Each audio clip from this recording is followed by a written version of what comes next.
Hello, and welcome to the Wild Wild West podcast. My name is Richie Richie of the MHRT Network. Over to my left on screen there is Coach Defense of the Lockdown Defense podcast. One of Coach's staple shows is on Tuesdays with Coach Kurt, which I did make a appearance on last night with some fun little back and forth and banter in the chat, which was always enjoyable for me. As Dwayne "The Rock" Johnson says, finally, Richie has come back to the chat.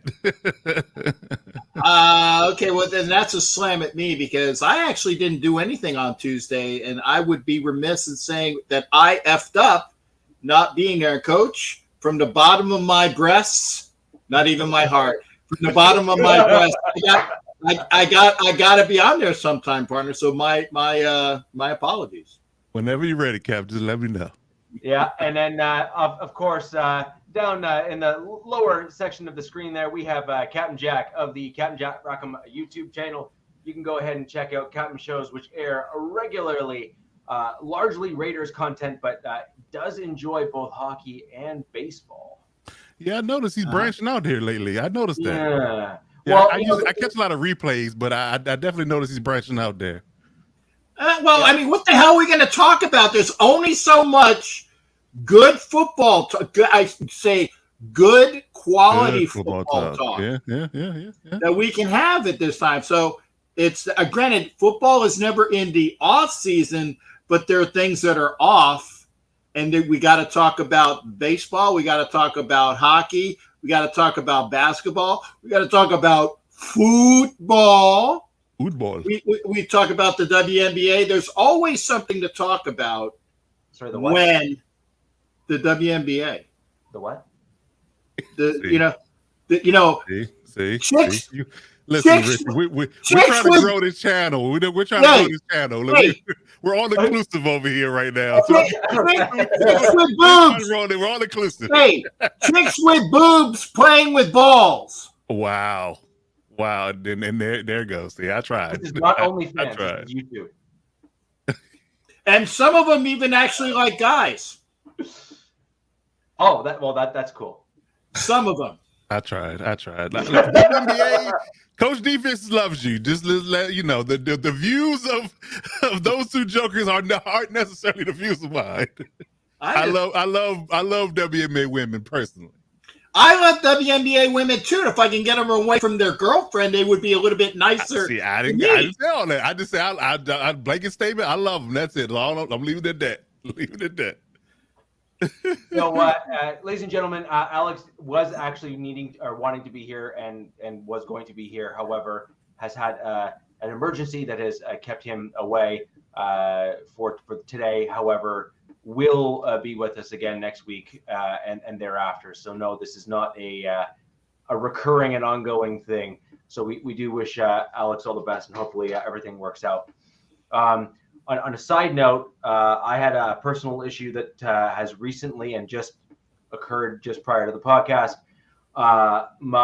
There was a driver who was we're suspecting stoned and driving on my street, hopped the curb and narrowly missed hitting my son. Ooh.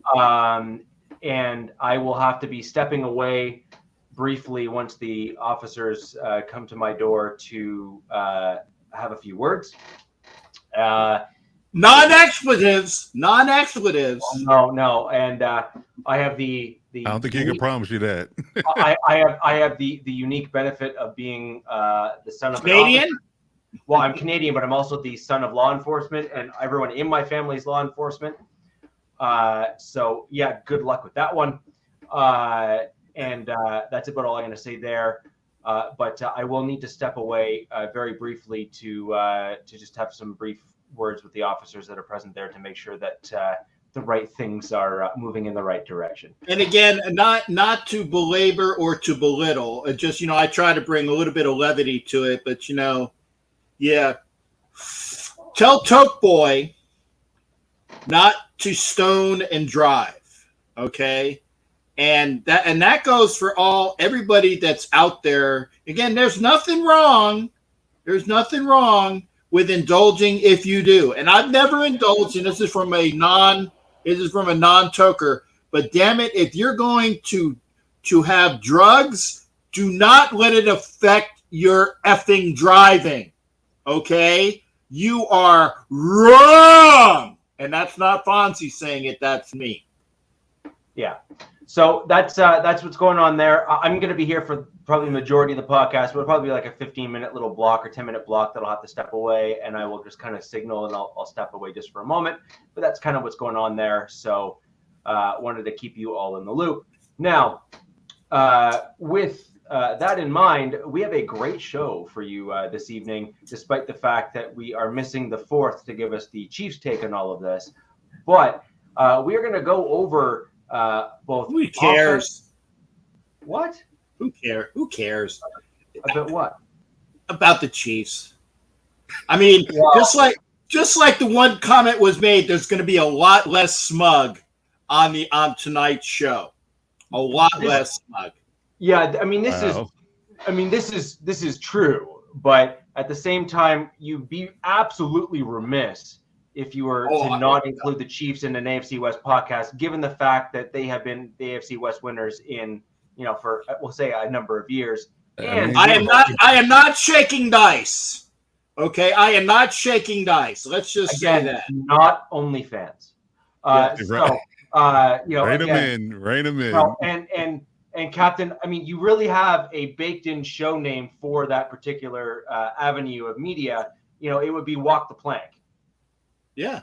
I mean, it's just or the mast.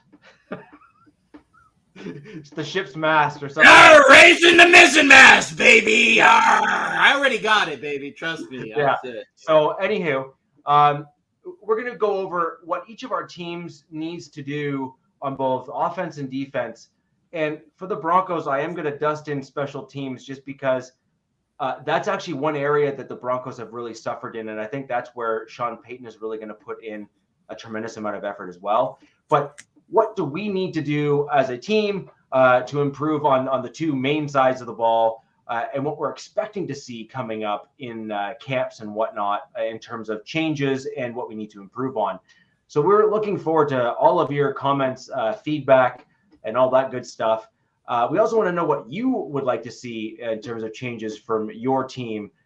So for all those Raiders fans, no, a coaching change is not an option to say in the chat. We're looking for other things. Not at this point. Yeah, and well, I mean, look, we know what's going to happen, right? So we may as well just cover that off and just get other answers. Of course. With that in mind, Coach, let's kick it off with you on your Chargers. What would you like to see to differentiate yourself from last season in order for you to improve and get deeper into the playoffs, which really for you guys is really the hurdle at this stage, which is, get past that first round sort of thing, right? And don't blow 24-point leads. 27, but who's counting? I was wrong. I thought it was only 24 points. I'm very sorry, Coach. I'm very sorry. If you're going to say what it is, say what it is. Well, hey, thank you for clarifying that, I was wrong on that. Oh, yeah. I mean, it is what it is. We have to move on from it. Can't dwell on it. Although some people bring it up daily and on Twitter, I have to say I find it interesting. It's everybody has trauma from that playoff defeat, obviously. But yeah. So we were starting offense or defense? I did ask the question. Let's start on the offense side of the ball, and then we'll kind of go around and go from there. Okay. I mean, I have two main points that I think the direction the Chargers need to go into to be, to be a more efficient or more prolific in a sense when it comes down to, being that much better next season. Of course, from our perspective, it's going to be different, hopefully and assuredly, because we have a different offensive coordinator. And I think that, I've always been an advocate of saying that, if you have a defensive-minded head coach, you got to have a rock star offensive coordinator, right? Somebody that can just almost like a head coach in his own right, And I think that's what Kellen Moore is going for, ultimately to be a head coach. So I think that his selection is going to both benefit the team, being his offensive prowess and his play calling ability, on top of the idea that he can pretty much handle that side of the ball by himself. Right. Like, it doesn't need to be, any hand holding in there. I know Brandon Staley is a former quarterback and all that good stuff when he's in college, but let Kellen Moore handle it. He has it. It's okay. It's okay. I'll help him anytime. I will help the Chargers anytime. Call the captain up. I will help him out. Gonna fly in those Amelia Earhart playbooks. I got it. Yeah. So, like I said, it's one of those things where just let Kellen Moore, cook, for pun intended, right? Let him do his thing, install his offense and his image of by which he wants it to be like, how he wants to see it. Because, going back to reports about, how him and Mike McCarthy had differences in philosophy and how they wanted to run offense in Dallas. He shouldn't have that particular, I guess you can say, detriment or person that's air quote holding him back from, being more dynamic offensively, because he just wants to push the ball down the field and score a lot of points, which I'm all for. With the quarterback you have, the weapons you have, the offensive line much improved. Cool Cat, what's happening? I think that, skies can be and should be the limit in this particular situation. So I'm definitely looking forward to that. But from an offensive perspective, just, try to get a little detail, try not to get too deep into the weeds, but because I thought a lot about this. And I think that the biggest concern and biggest thing you need to address when it comes down to what you should be looking for going into camp is establishing offensive chemistry early, because you realize that everybody's pretty much starting from ground zero because Kellen Moore is brand new. Like, your biggest focus should be chemistry, trying to align yourselves with the playbook and getting it down and developing that team chemistry when it comes down to. I got chemistry right here. We all can't drink that. Try to play football, Cap. So yeah, I think that's the biggest and most glaring thing that needs to be addressed. I mean, when I run out of that, I got some good Canadian shit right here too. Yeah, there you go. There you go. So I think that's the biggest thing is to establish that early offensive chemistry, getting in and out of the huddle, getting in and out of the playbook, each and every formation, each and every stylistic changes that Kellen Moore wants to do from a basic perspective, get all that down. And then clearly define roles on how you want to do certain things, starting with the run game. When you come down to the running backs, how you want to deploy certain running backs, how do you want to utilize Austin Eckler, how you want to utilize Josh Kelly and Isaiah Spiller, because for all intents and purposes, those are three different types of running backs. Like, Austin Eckler is more of a receiving style, Josh Kelly is more of a bruiser. To Richie's point last year, he put on weight in the offseason last year, so he's going to come back, just as strong, if not stronger. So I think he's going to be your air quote bruising type style back. Yeah. And I say Spiller is more of it's kind of a little bit of both. He's not a burner in any right, but he's very good in short area quickness and elusiveness. He's very shifty. Yeah, he's very shifty. So I think he's a hybrid of both, because he does weigh. He is in the 215 pound range, and quite strong. I've been watching his clips on Twitter. When he's been working out and stuff like that, he's put on a little muscle. I'm saying, people don't realize this kid was only 20 coming into the league last year. So he's only 21 now. So he's very young. So he's still kind of growing into his man body, as people will say. So I think that his ability to be an even more dynamic athlete could show its face here in the next couple of years. So I'm looking forward to that. So for him being a little bit of a hybrid, discussing, how you want to utilize him in the offense should be the groundwork of that particular, I guess you could say, part of the goals that you should have going into camp. So, just establishing roles and then establishing some nuance of how you want to deploy your receivers, because this is probably the first time in a good while that you had quality depth in the receiver room. Like I said, your household names are Keenan Allen, Mike Williams, along with Quentin Johnston, Josh Palmer, Jalen Guyton, and a few others that may or may not make the roster. Just to give you a broad stroke of who we surely should be on the field come week one. And just how you want to deploy those guys and utilize them in different areas and different formations. Getting that down, I think those things are very key. To make the offense go early. Because the quicker your offense gets off the ground, the better off you are. Early on in the season. Because a lot of teams have struggled early and they flourish late. But especially if you have a tough schedule early, that could be really really hurtful. For your playoff chances. So getting that down first and foremost is probably the best thing. And the second thing is just to, preach balance. I've talked about this in several instances over the last couple of years about the Chargers' lack of balance.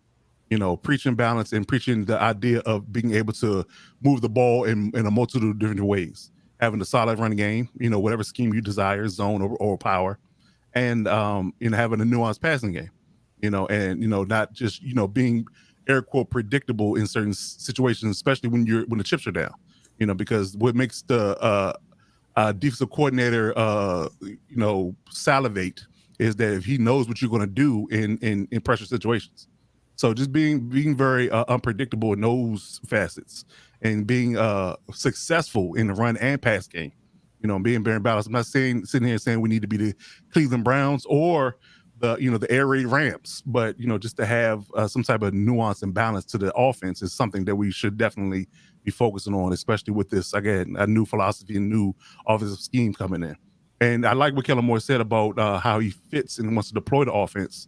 Is that he's going to develop the playbook as he goes along. It's not a set scheme in set of 200 plays that he's coming in with. So he has his base package and he's going to build based upon who he has. So I'm definitely looking forward to see what type of scheme and I guess you can say tricks up his sleeve he has when it comes down to that particular part of how he's going to run the offense. So those are my main two things.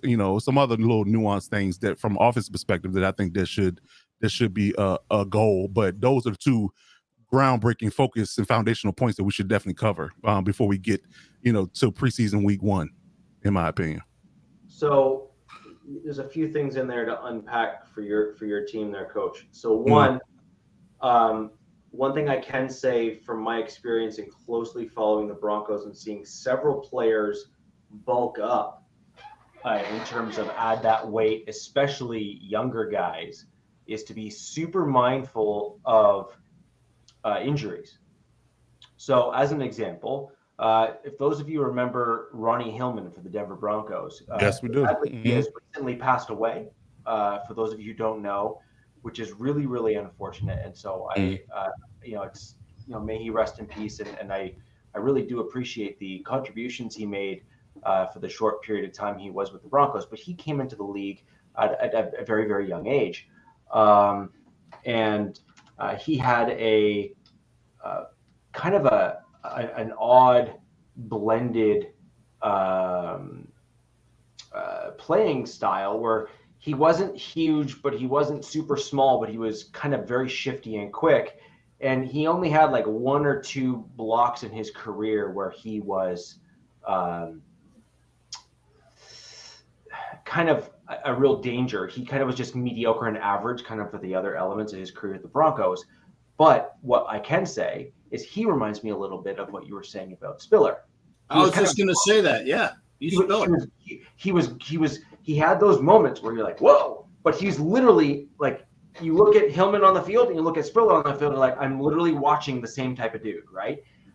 However, Hillman, when he then set out to add bulk, the first thing that happened was he got hurt.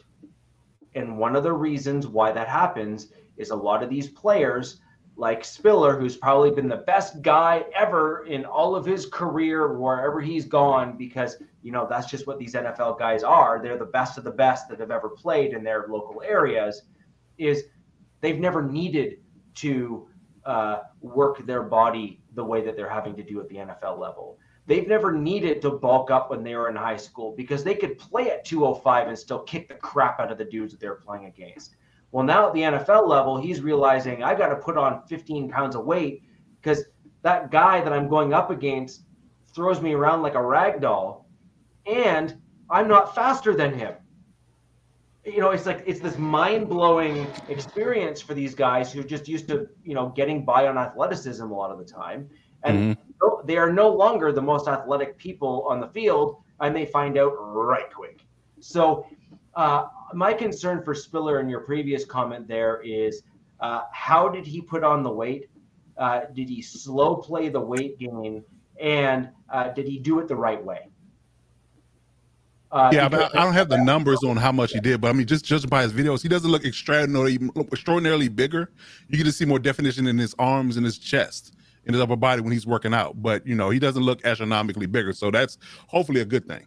Based upon your recommendation. So I'm thinking that because I think we both saw the glaring change in Josh Kelly's body, from year 2 to year 3, right? It is not that astronomical at all. It's not that defined. I think that he's more so, getting into that area where he's working out consistently. It's a different style of working out when you're from college to pros. It's a different level of working out. That's your little job, is to work out and be an athlete, and your body is your instrument, right? Yep. So, 100%. Yep. so yeah, you have to look. I think it's more so that. Like I said, he's still growing, in my opinion. So I think he might still get, a little bit stronger, a little faster, just as he grows into his adult man body. So, again, that's a good thing for him, because if he's going to be a hybrid type of back, he's going to need his speed, his quickness, and his strength.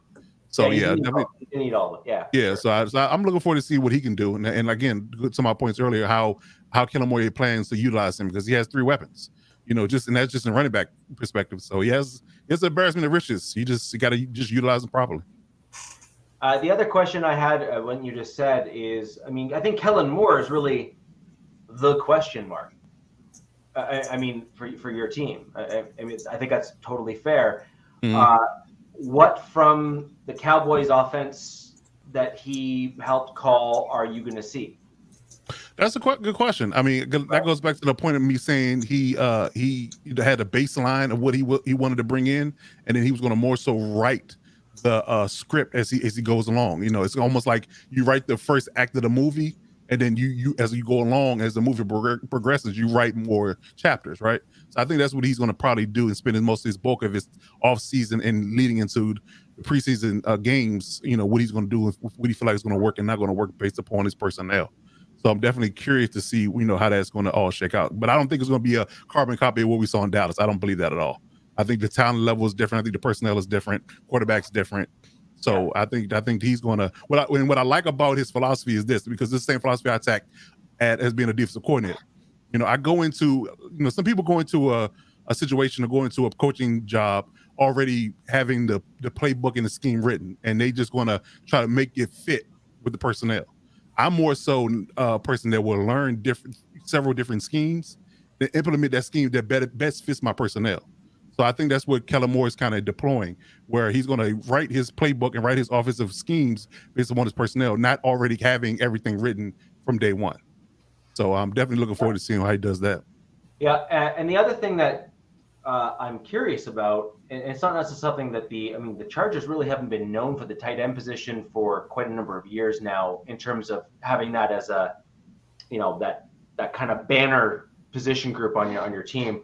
Again, not trying to knock or slander your team in any way, shape, or form. It's just, you had a, Hall of Fame caliber tight end on your team. Right. It's a lot of big shoes to fill when Antonio Gay leaves the building. It is.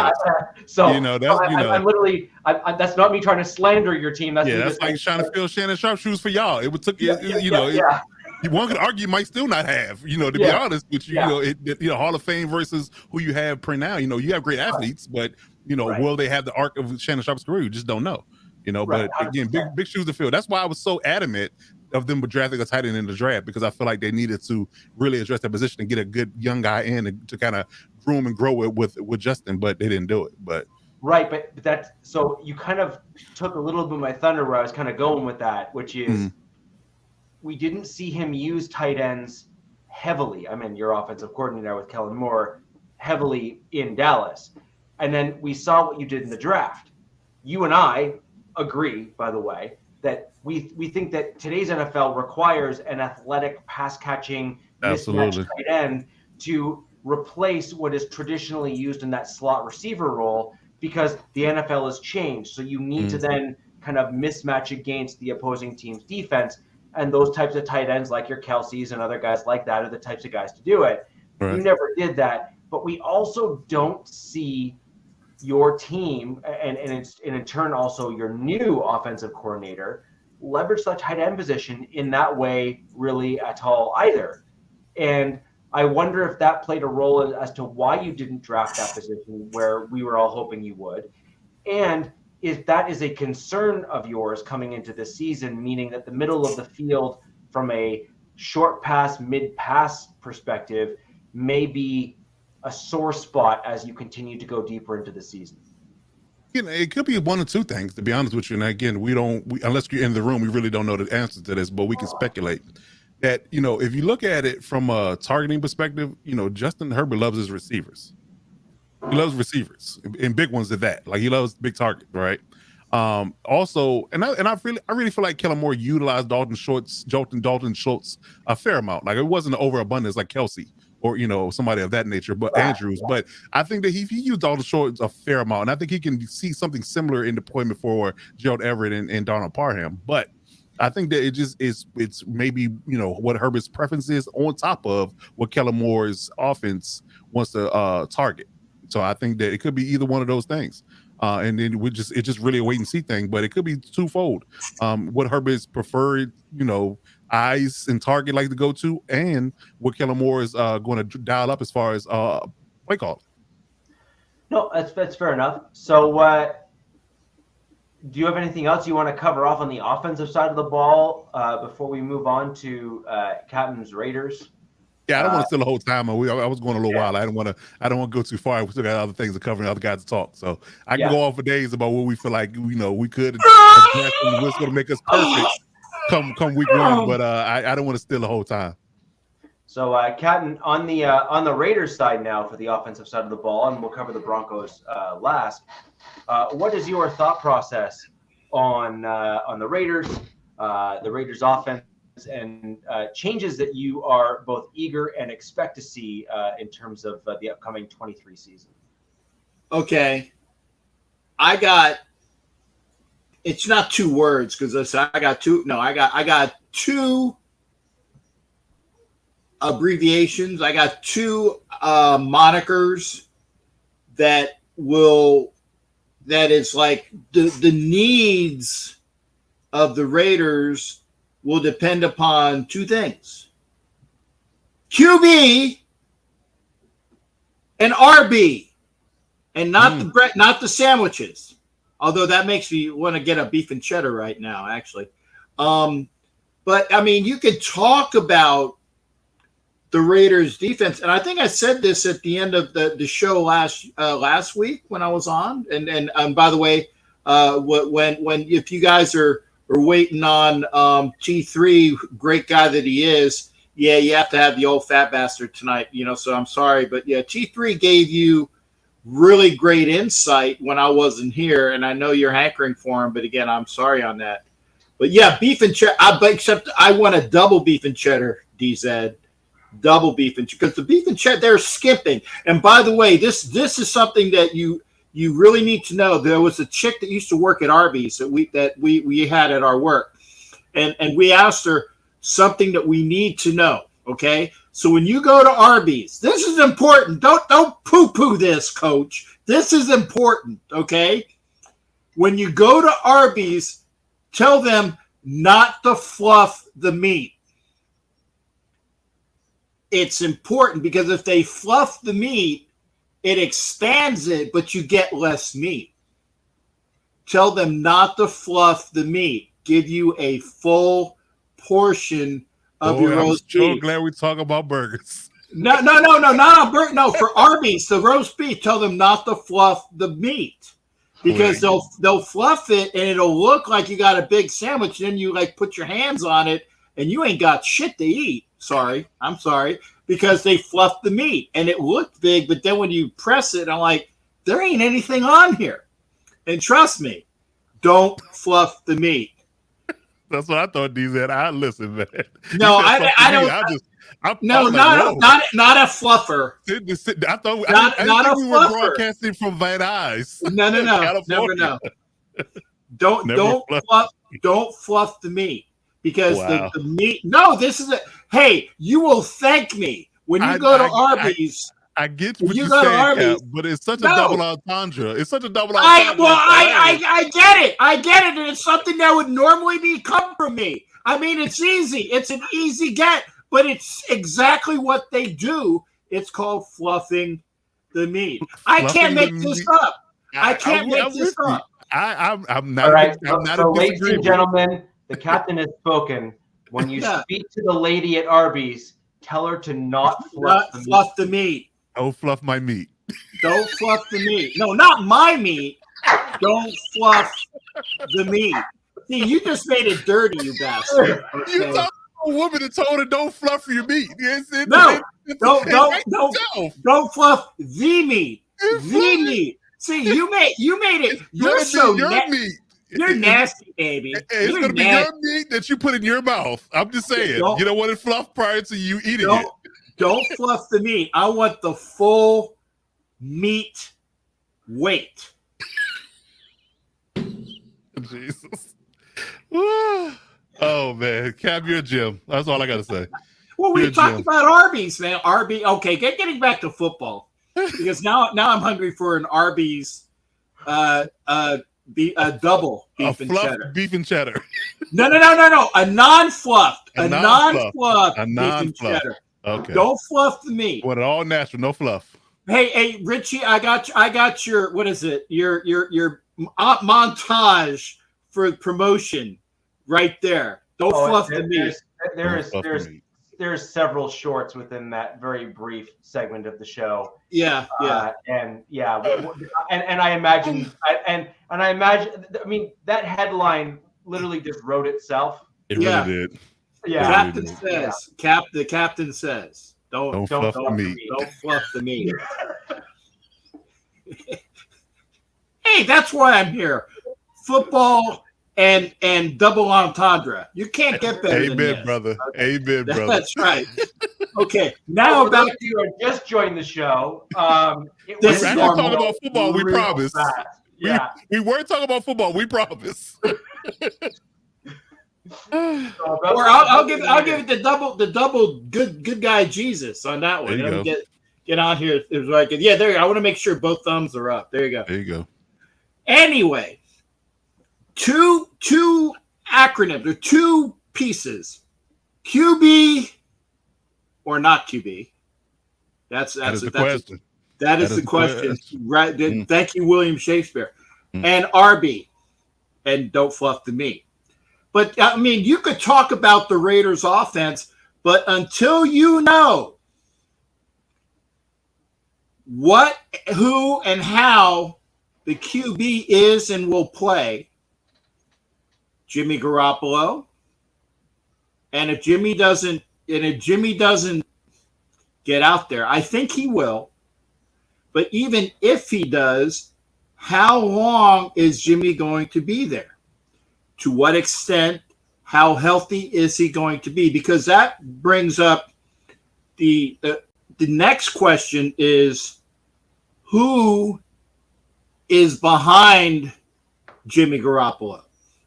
And I really think that we're going to have that answered by the kid that we drafted this year in O'Connell. I think if you put it out for who the Raiders going to have? No, Anthony. Anthony, I know is cursing. I love Anthony when he calls my show. Every other word is F. Love you, Anthony. You know, he says Hoyer. No, I don't think it's going to be Hoyer. And I'm gonna say this, and I'll tell you why. The guy's 38 years old, but he's not a Brady 38. He's not a Brady 38. No, he's like a Vince Evans minus 38. Okay, because Vince Evans actually was decent when he was 38. He's a Vince Evans minus. You know who Vince Evans is, Coach, right? Look him up. Look. Hoyer reminds me a lot of McCowan. Not really. I think McCown actually was better in the latter part of his career. I think McCown was better. Okay. Yeah. So either way, the point being is that Brady looked like a much younger quarterback on the field, as much as we hate to admit it. Yeah. Whereas Hoyer is not looking great. Like he's looking like he's playing in the senior Olympics. Right. And the thing is, like I said, if the Raiders hadn't offered him a job, he would be with New England as their quarterback coach. Right. And they're like, oh, you're going to give me a job? And all I got to do is carry a clipboard? Shit, sign me up, right? And that's what he did. Now, the one good thing about Hoyer is he is that extra person in the quarterback room to impart knowledge on the younger guys, okay? And as a transition to Garoppolo to get back into the swing, because Jimmy G was bastardized with Shanahan's offense for the last 3 years. So he needs to be re-immersed into the Amelia Earhart, for lack of a better term, offense, okay, that we talk about. It's actually the Earhart-Perkins offense there, Coach, not the Amelia Earhart offense. The Earhart-Perkins offense. So he needs to be re-immersed in that. And I think that if Jimmy G rates out, and who was it that was saying that was that Matt Marinovich. By the way, wonderful last name. If you don't know who Marinovich is, talking about stoners as well. He will protect Jimmy G better than Santa Clara. I do agree with that, because the offensive line that they are building in I almost said Oakland. Boy, I'll tell you, I put some money in the swear jacket. Is better. They're building the O-line to be better, and they're making the parts better. They're going to have better protection for Garoppolo. The problem is that hopefully a quicker release, and this is where that offense comes in as well. It's going to be more quick hitters than that guy, and I can't say his name because it's like a swear word. That fellow that used to wear number 4. Okay. That would, kind of, hem and haw and not really figure out what the hell he's got going on, and did well enough to be, the all-time passing leader. But we got rid of our Tony Romo. We got rid of him. We got rid of our Tony Romo. Good enough, but not good enough, okay? Jimmy G will be better with that. But again, if we have a good season with him, and Coach is going to laugh at me, but if we have a good season with Jimmy Garoppolo and the defense is in the top 20s, we should make the playoffs. I mean, not the top high 20s, but, 19-20 with a defense. If Garoppolo has a decent year and we're in the high teens, low 20s in defense, actually probably high teens, the Raiders theoretically would have a playoff caliber team. I'm not saying that they're going to, they might be that last seed, but I think they can get in. But again, we're in the AFC. Well, we're in the AFC West, which makes it harder. But I understand what you're saying, and that's why I said if this happens and this happens and this happens, remember all those things got to happen. I think that the Raiders could vie for at that last playoff card spot. Now, here's the other thing, because we've already talked about the QB or not QB. Thanks again to Mr. Shakespeare. But we got to talk about the RB, and don't fluff the meat. Okay? With the passing, and that's why we had one of the things that, Wi-Fi Willie said, if Wi-Fi, I don't know if you guys know who Wi-Fi Willie is, but Wi-Fi Willie is like a Kardashian. It's like the world revolves around Derek Carr, okay?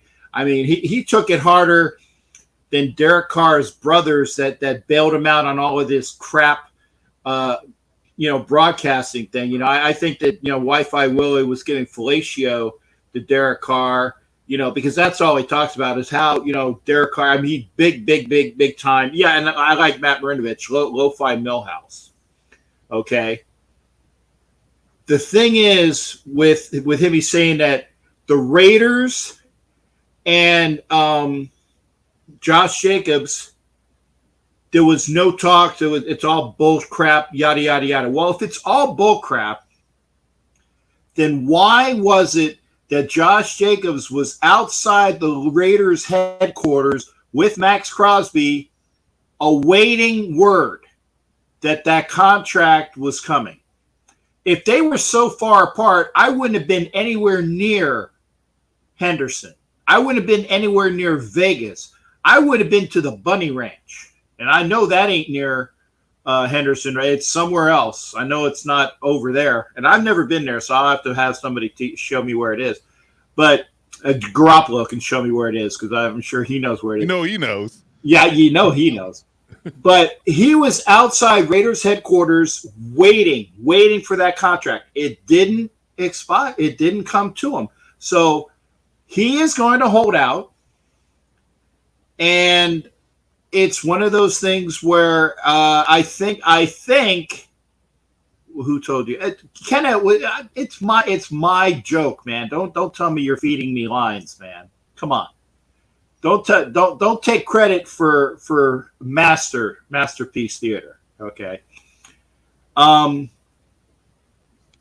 If and when, I think Jacobs is going to be put in a hard spot because I really foresee with the second portion of RB, you got Zeus White, you got Britton Brown, and you got Sincere McCormick. It's kind of like that three-headed monster that Coach was talking about. Sincere McCormick is elusive. Britton Brown is going to be that power back that's going to be going through the hole. And Zeus is kind of like that tweener. He can go through the hole. He needs to learn how to pick up his blocks better, but he is that fourth-round pick that's going to be that much better. Sincere McCormick, the only reason why he wasn't drafted higher was because of his conference and school. And he was one of those. He was immediately signed. He was out of UTEP. Guy's got a lot of capabilities. He's going to be a very important part of that offense, right? So you got Brown, you got White, and you got Sincere McCormick. And I think that if do some reps for me there, Anthony. And by the way, don't say F. Whatever. I know he's saying F right now. Have a good one.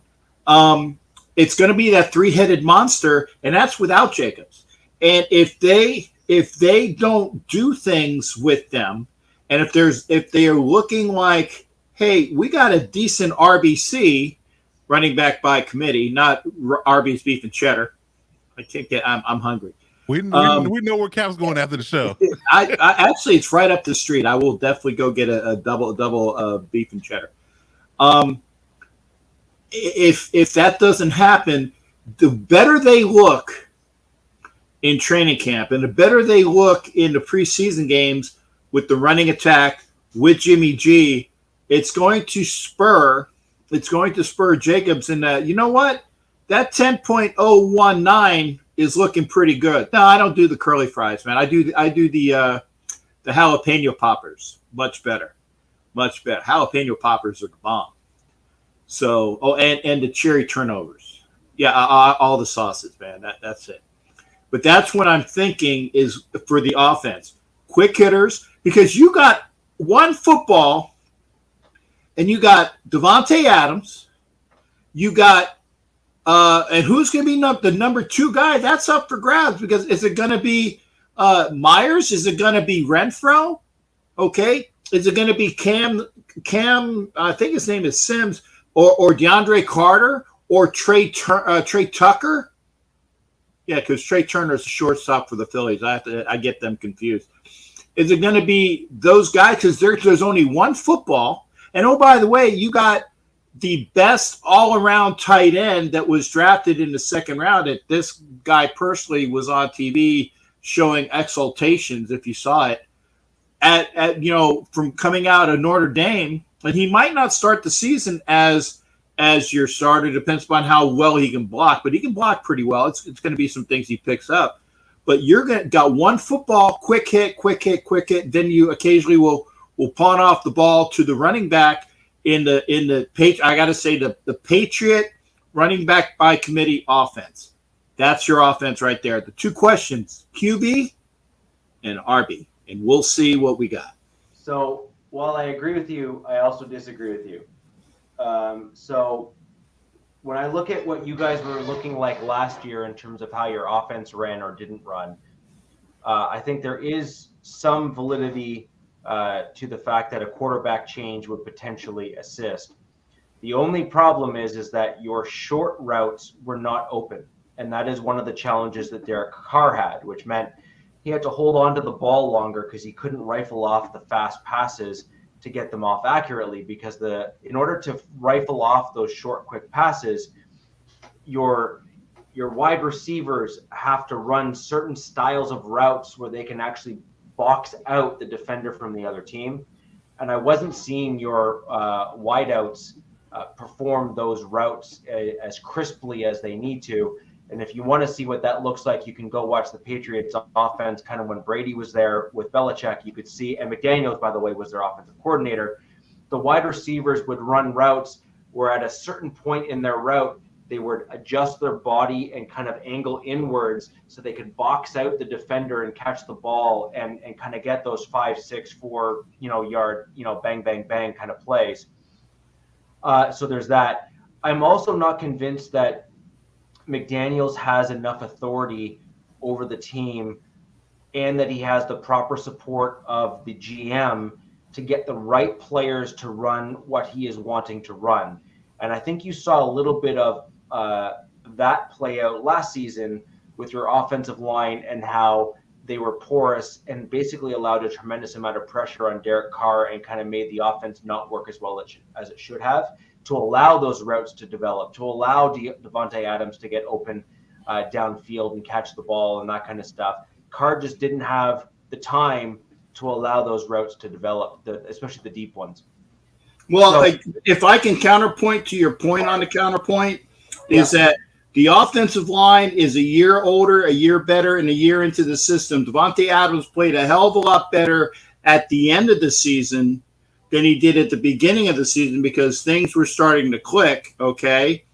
And they got Jacoby Myers, who knows how to do those things. So now you got Adams 1 year in the system that knows, Jacoby Myers, who definitely knows, Renfro, who's coming back from the injury if he sticks around, that can peel off. Like I said, making those defensive backs, and I love the play where he had against the Garglers, where the one defensive back was just jocked out of his shorts on when Renfro was on him.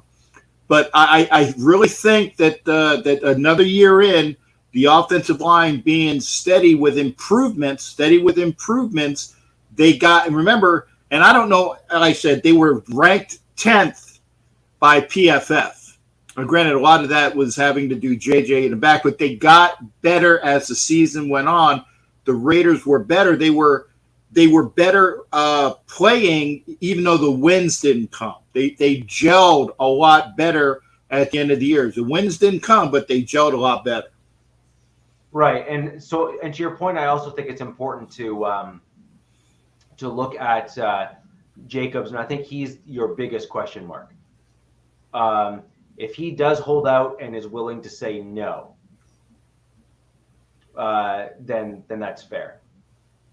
Because he is a difference maker for your team. We'll see. He had the highest yards after contact, if I remember correctly. You did. Running back. And so to my point was that your offensive line that was really good, or do you just have a really, really good running back? Really good running back. I think really good running back. No. I think that it was. Now, was the line a 10 line? No, because they had a better running back. But I tell you what, they were better than over half of the teams in football. They're a top 16, vice a bottom 16, because, again, they got progressively better as the season went on. Were they ranked 10? PFF had him as number 10, but if PFF told me that, Rice was mostly white, I'd call them liars. But because of the way that they skew statistics, but they were better than half of the offensive lines in football, which means that at worst they were 16, and he eked out a number 10.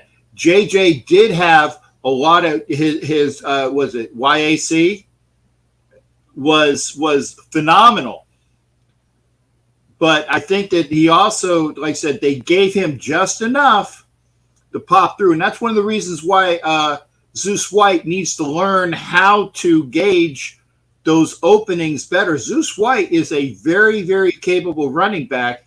He just needs to learn how to read the ass of the guy in front of him. And yes, I said that correctly, because his vision on where to cut was not as good as Jacob. So he needs to learn how to read that ass in front of him.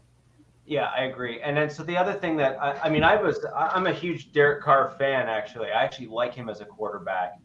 I really do. I think he is criminally underrated in the NFL. And so while I understand you and Willie may disagree on the number 4 and say that he's a curse word, and I appreciate that, as a Raiders fan, you're entitled to that as an opinion. I actually really like Derek Carr personally as a quarterback at the NFL level. And I also think that when utilized properly, and you've seen him be put in offensive situations where he has been utilized properly because he can read defenses and he can throw the ball well, he can do some of the right things. I think he can be a tremendous quarterback at the NFL level. And he is going to lead the Saints overwhelmingly to an easy win in the NFC South. Easy with Carr and the defense that they have in Nollins, said correctly. Nollins and Carr equals an easy run to the playoffs. In fact, maybe even like a 2 or 3 seed in the NFC. Well, it's the NFC, so that's not necessarily a huge feat. But to try and cover off everything on the show here for everyone joining us, I'm going to jump in on the Broncos offensive side of the ball and what I think my Denver Broncos need to do. Nollins, baby. Coach knows. Coach knows. So I'm going to dive into what my Denver Broncos need to do and what I expect to see in terms of overall changes. So the absolute atrocious crap that we saw on the field last year for the that was otherwise known as the Broncos offense for the first 15 weeks was just absolute trash, trash on camera. But we were expecting to see something more akin to outside zone style or zone blocking style, which is what you've traditionally seen from the Denver Broncos. And for those of you who are looking for a reference point in terms of what that looks like, where it was actually done properly, that is the exact same offensive scheme and style that the Denver Broncos executed when they won back-to-back Super Bowls. So under John Elway, those were outside zone blocking schemes that were run by the Denver Broncos. It's what I said, but I think it was a little high, Coach. I think it was a little high. Yeah, I agree, but it's just funny they had him 10th. Yeah. Yeah, but I mean, like with anything for some of these sites, even as fans of the team that they're ranking arguably well, you can agree to disagree with the rankings there and say we were not watching the same tape and film. And just back on PFF, unless you're willing to tell me all of the different categories by which you use to rank and go into the actual criteria by which you were either ranking up a point or down a point in terms of like what things made that category where they were, you've lost me at that point, because then you're talking the subjectivity of the individual doing the rankings as opposed to the rankings themselves. So I have issues with that as a general system. This is how PFF ranks. Here it is. Okay, and that's how they do. Okay, they'll do like 32 down, and they'll just go down. Okay, let's flip it again. Okay, that's the next guy. And they'll do like 2 on 2 until they rank them down. It's right. Bad. So anyways, what we saw last year for the Denver Broncos was we were expecting to see an outside zone blocking scheme, and we saw some horrible hybrid, bastardized version of that as an offensive scheme, and it obviously did not work. Now, Sean Payton runs a different style of offense and a different approach to offense than kind of the Mike Shanahan, Gary Kubiak, and also Nathaniel Hackett's true style of offense, which I believe was heavily influenced last year by Russell Wilson, in my opinion. And that's why we saw something that looked akin to a train wreck. I think Sean Payton's going to basically come into the building and say, this is a dictatorship. Welcome to the show. And I think that that's what you're going to see now, which, by the way, is a good thing. You want your head coach to come in and say, I know you probably better than you know you, because what you wanted to do last year didn't work. This is what I would like to do to better fit your skill sets. And I'm thinking we're going to see a bit of a combination of some things that worked well in Seattle, which are outside zone schemes. Just for those, again, who don't know, Seattle runs an outside zone. That's what you saw with Marshawn Lynch and whatnot when they had that huge Super Bowl run.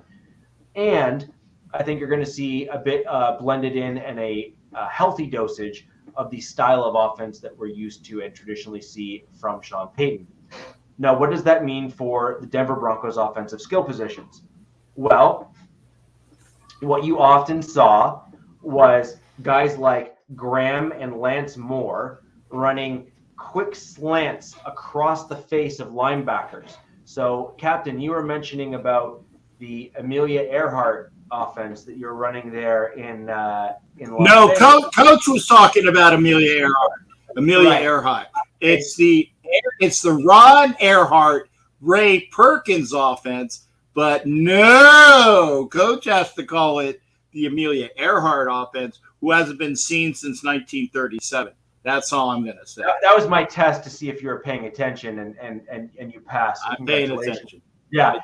Yes. But basically what you're going to see in Denver, in my opinion, is you're going to see quick crossers from the likes of guys like Cortland Sutton, Tim Patrick, Jerry Jeudy, and likely also a very healthy dosage of a guy by the name of Greg Dulcich, who is a coach. You and I were talking about that briefly on the pod earlier, which is that faster pass catching style tight end. That's that offensive mismatch that I was, we were saying, hey, that would be, in my opinion, something that Kellen Moore could really, benefit from leveraging better, is that style.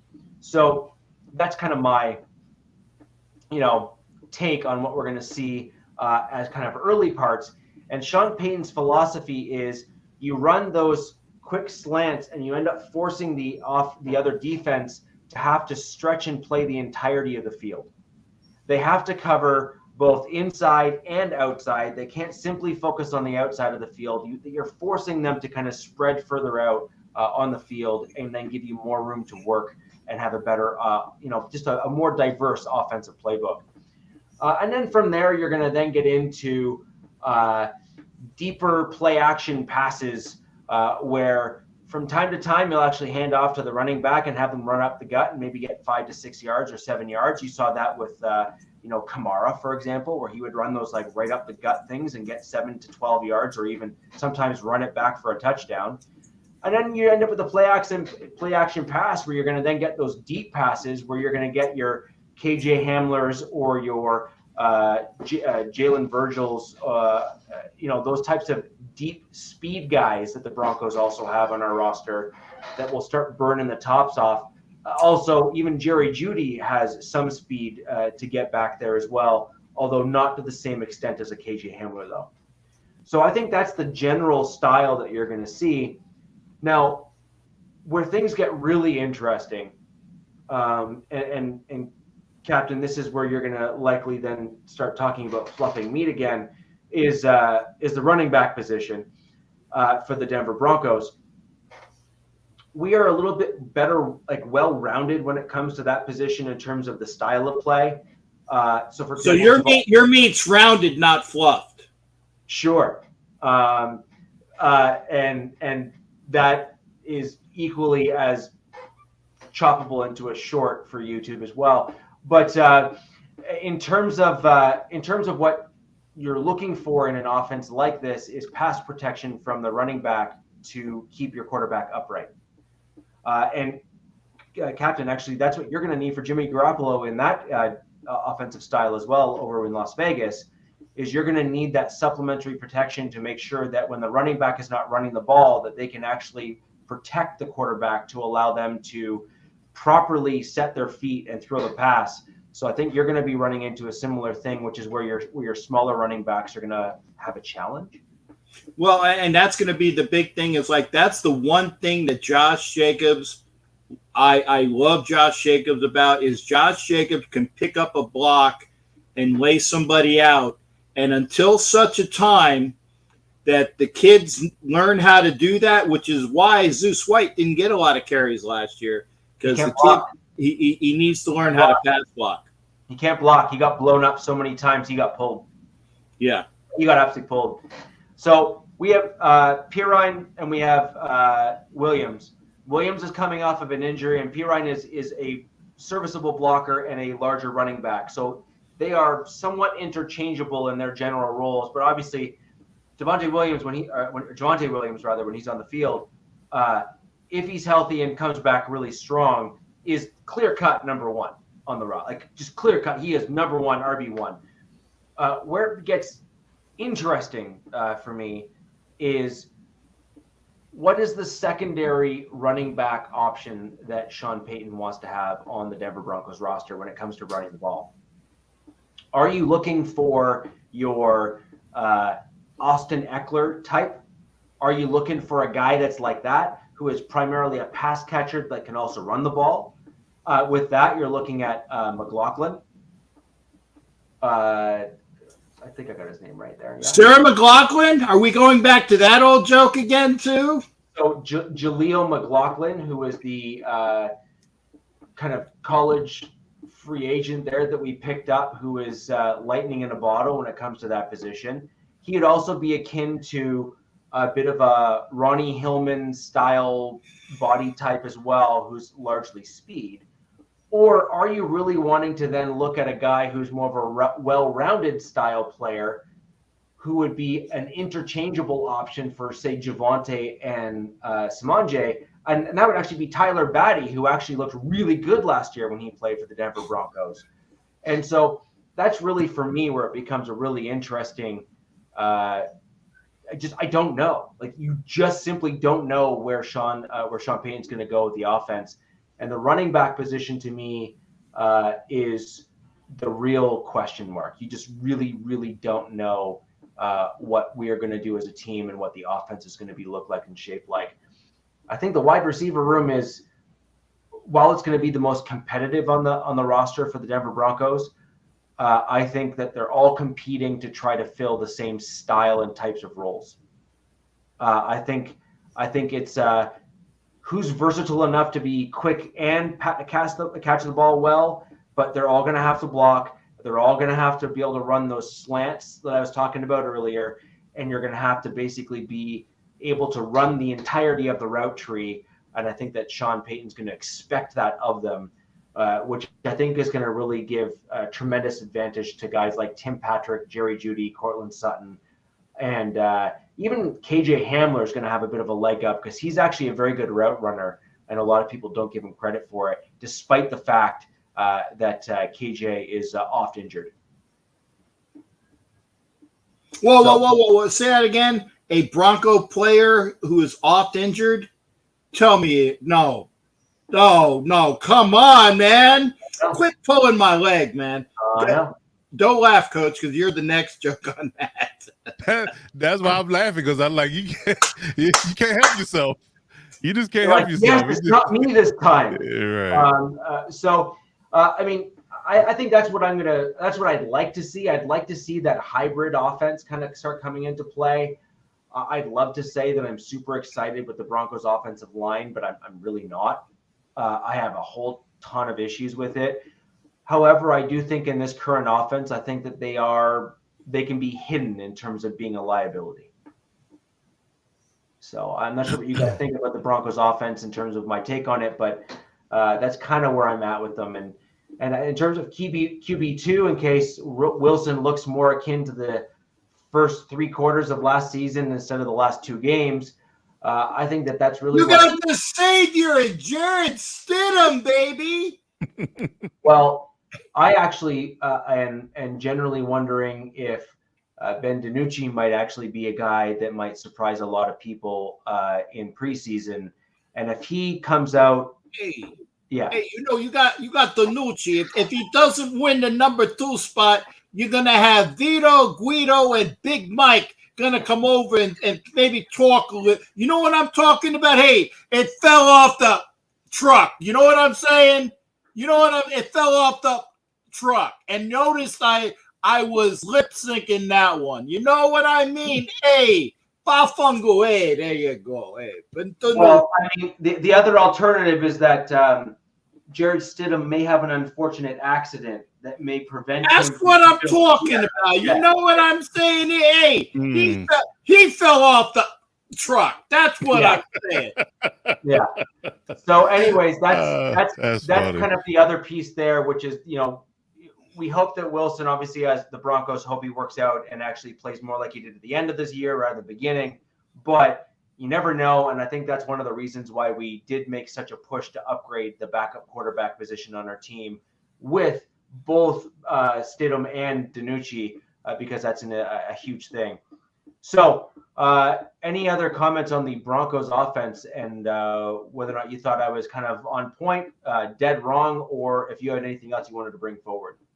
Well, I mean, I'm actually very curious to see exactly how Sean Payton addresses this particular set of personnel he has, because I feel like I feel like I can say comfortably that it's staunchly different than what he had in New Orleans.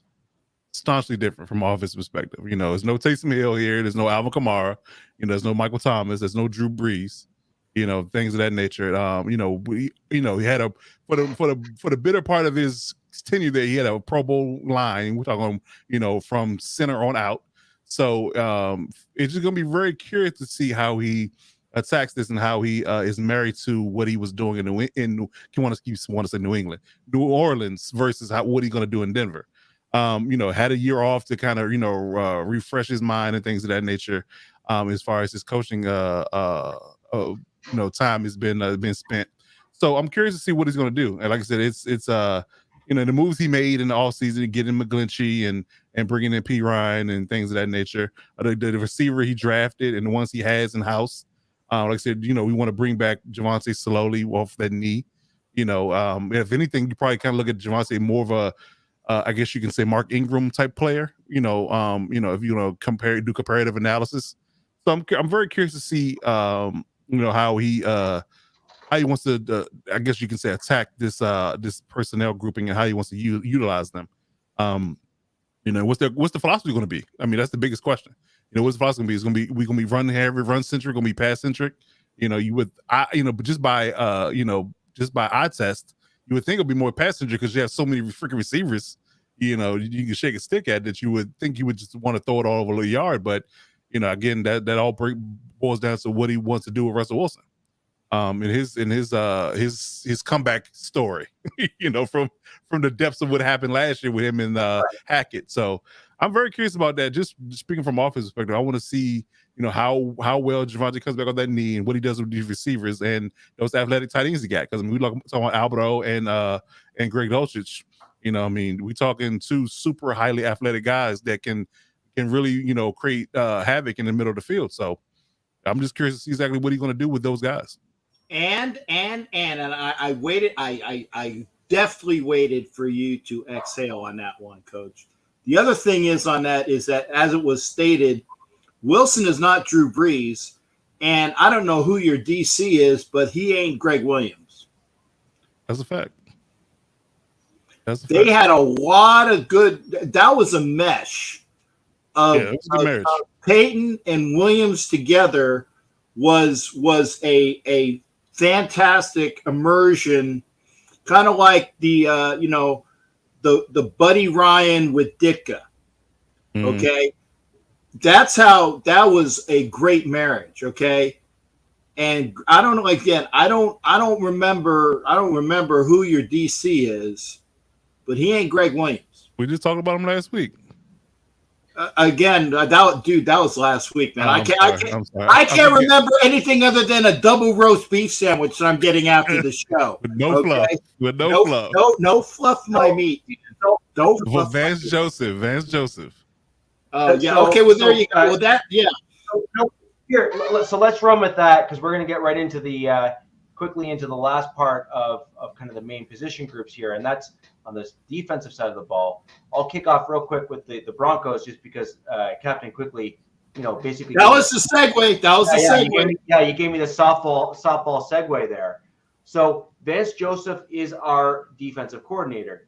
Now, Captain, who had the 5th ranked defense last year in the NFL?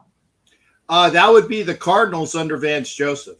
That is correct. So, but wait a second. Did he bring the entire Cardinals defense with him? The answer is no.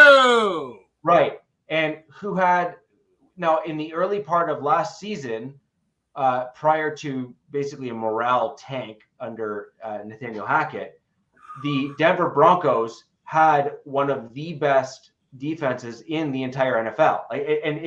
The scary thing is it was looking better under our defensive coordinator last year than it was under Fangio the 2 years prior. And I agree. I'm just giving you crap. Oh, I know that. That's why I'm ignoring it anyway.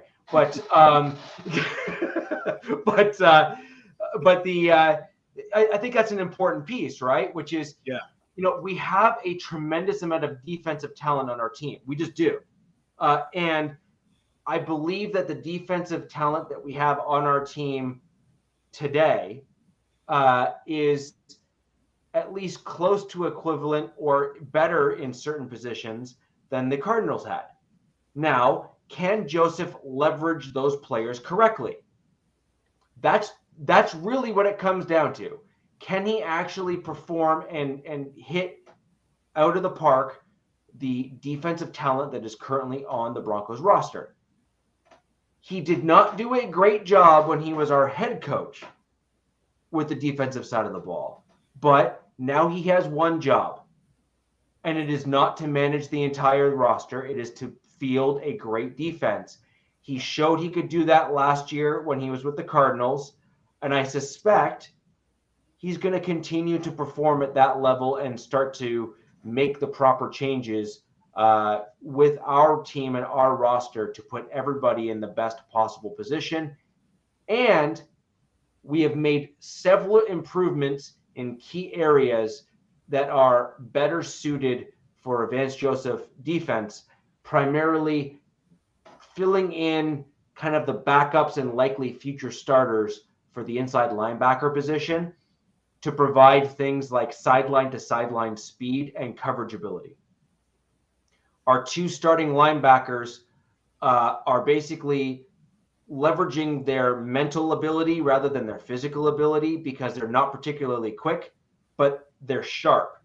So they're able to kind of almost see what's going to happen and almost preemptively get themselves there. Whereas we now have younger guys on our roster, Drew Sanders being one, Seth Benson being another, who are both quicker sideline to sideline guys, but are also large enough and can stop the run. It puts us in a much better position on a go-forward basis, in my opinion.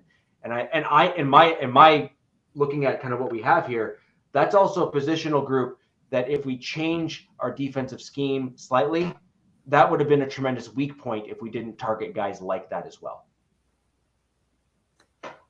So that's my general take in terms of the Broncos defense. My biggest question mark will be, can Vance Joseph properly plug the right guys in the right spots into his scheme and put them in the best positions? I think yes, and I think we've made some additional changes to further improve that. I'm going to throw over to you and Coach to either pick apart or agree with what I just said. Well, obviously, the best way that you can figure out who the head coach is look at the guy who has dirt on his knees. Jesus. Okay. It was that kind of show. Okay. It's no getting around it. It's just that kind of show. All right. Well, I'm gonna bring it back to football for a second. So, what part of that football is that? We're talking about the head coach, man. Again, the double entendre is just flowing rampantly here today. Nonetheless, I want to say that I'm very curious about. Again, I spoke glowingly about Vance Joseph last week. I really like him as a coach. Schematically, I like his scheme. Right. I'm very curious to see how he's going to be from, and I guess you can say a schematic and deployment perspective when it comes to your pass rush, because I think that is a sore point for this team.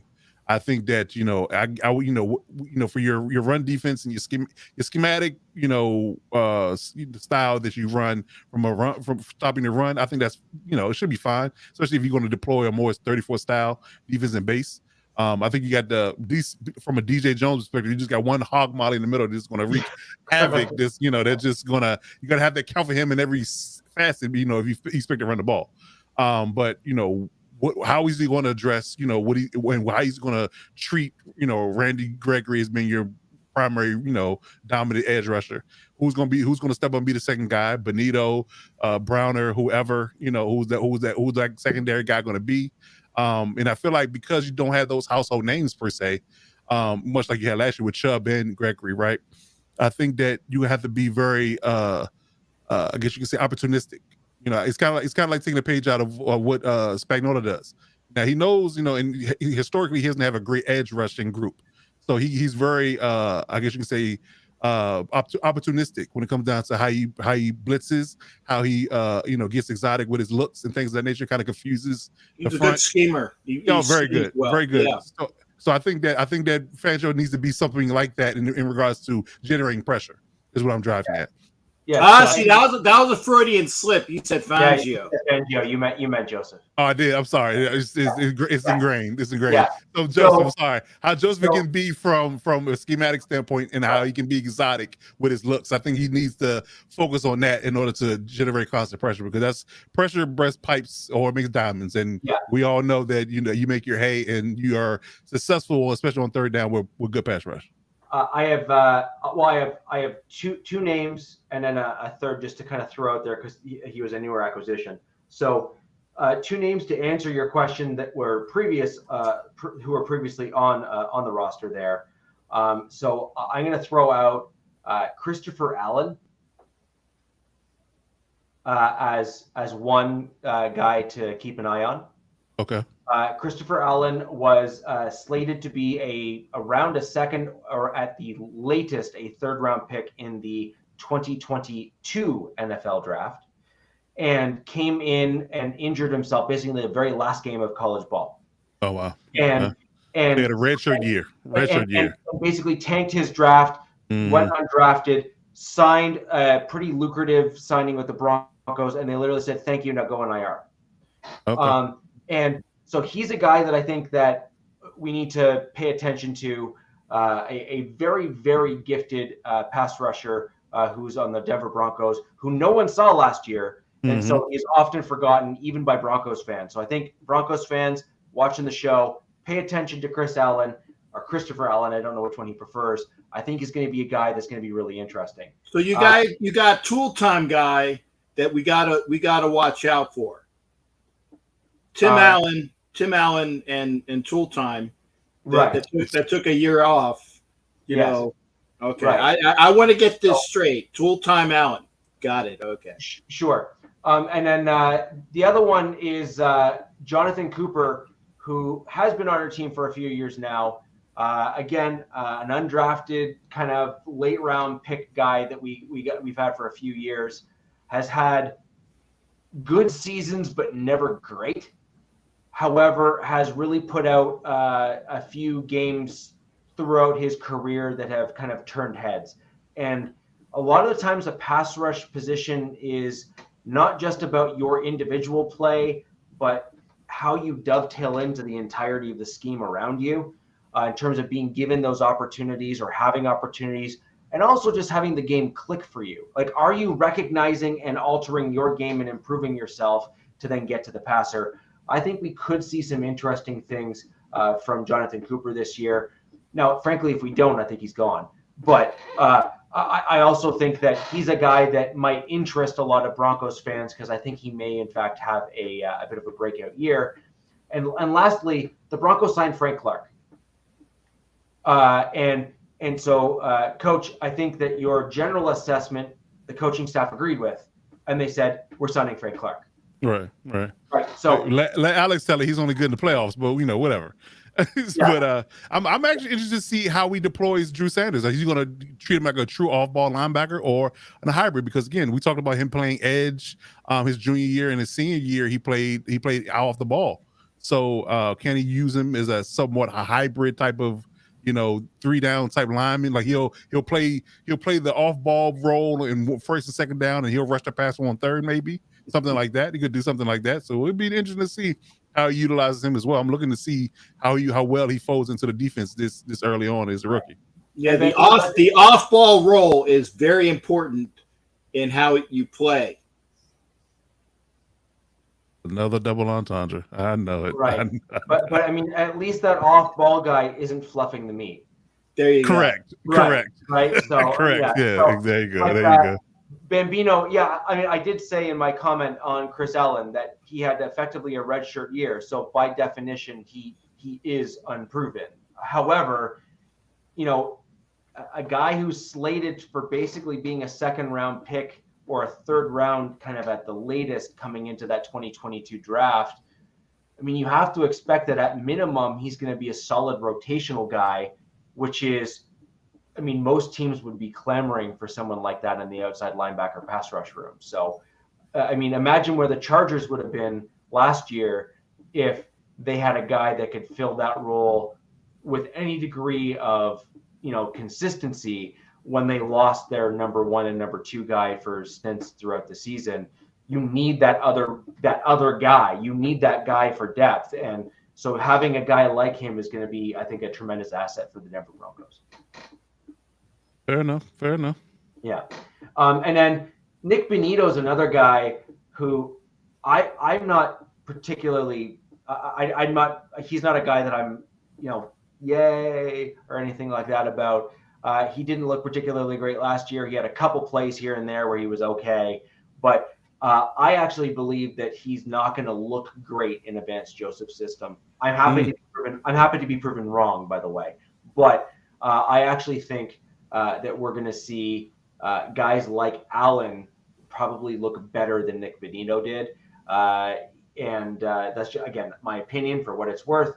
And we'll have to wait and see if any of these undrafted guys are kind of guys like Aaron Patrick, for example, coming off of an injury, who, by the way, is a dead ringer for DeMarcus Ware when you see him in person. Like, the dude's just huge.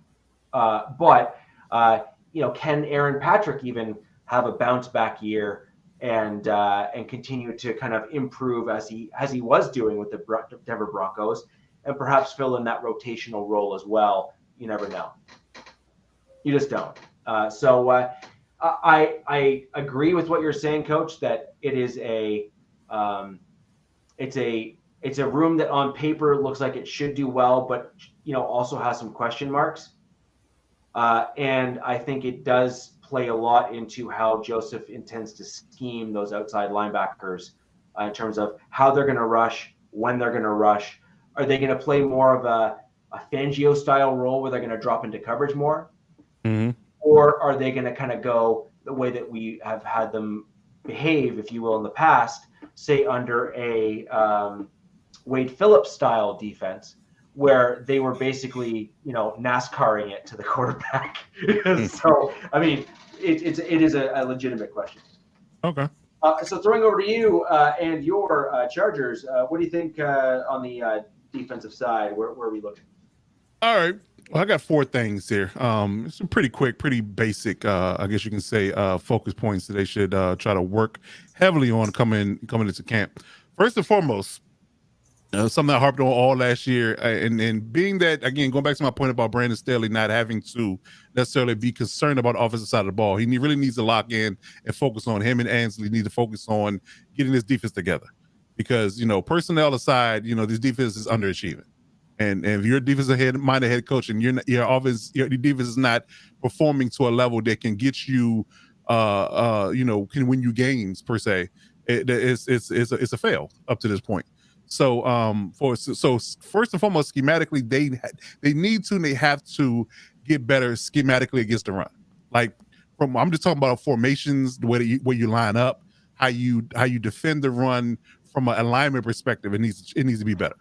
Because I really feel like a lot of times in a lot of places throughout the season last year, we have gotten beaten based upon our alignment.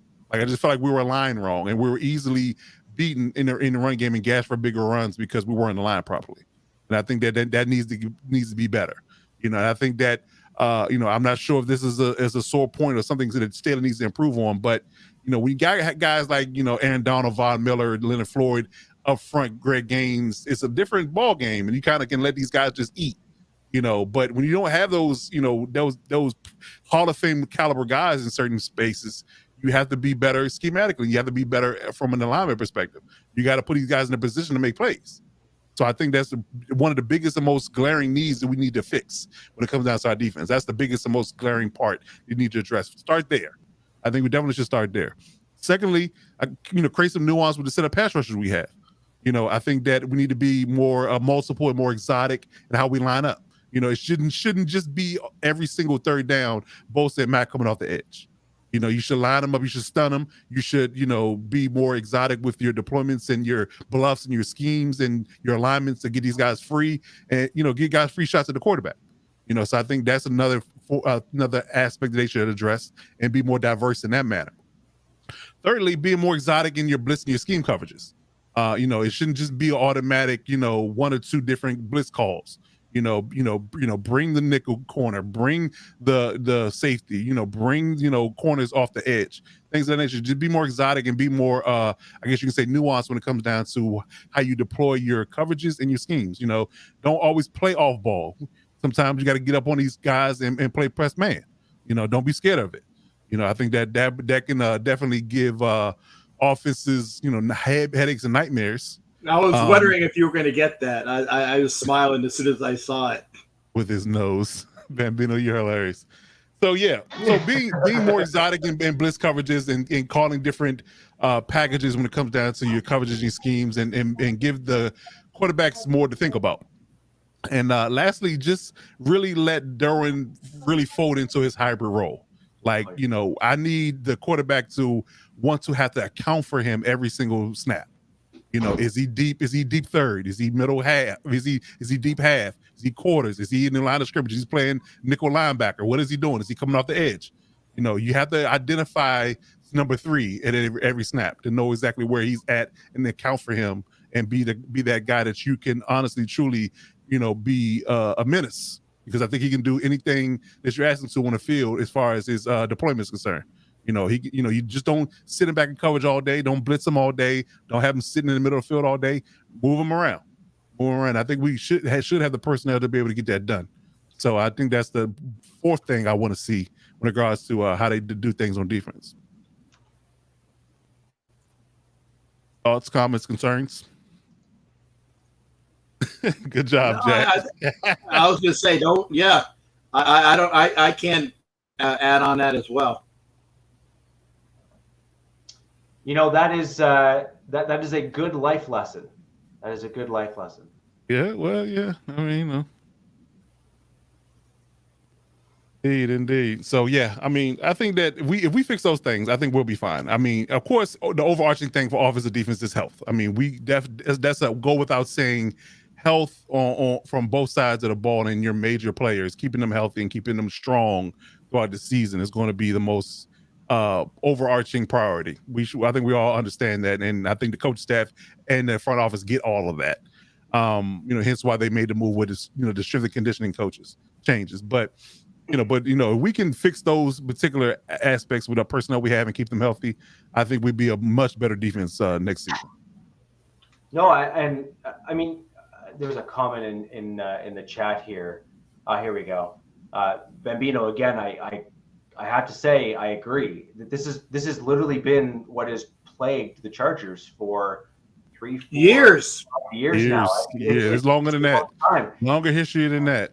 They have had arguably some incredibly skilled teams with their players, and I mean, they often start out the season very strong because a lot of those guys are still healthy, and you start looking at them and saying like this, we're in trouble kind of thing.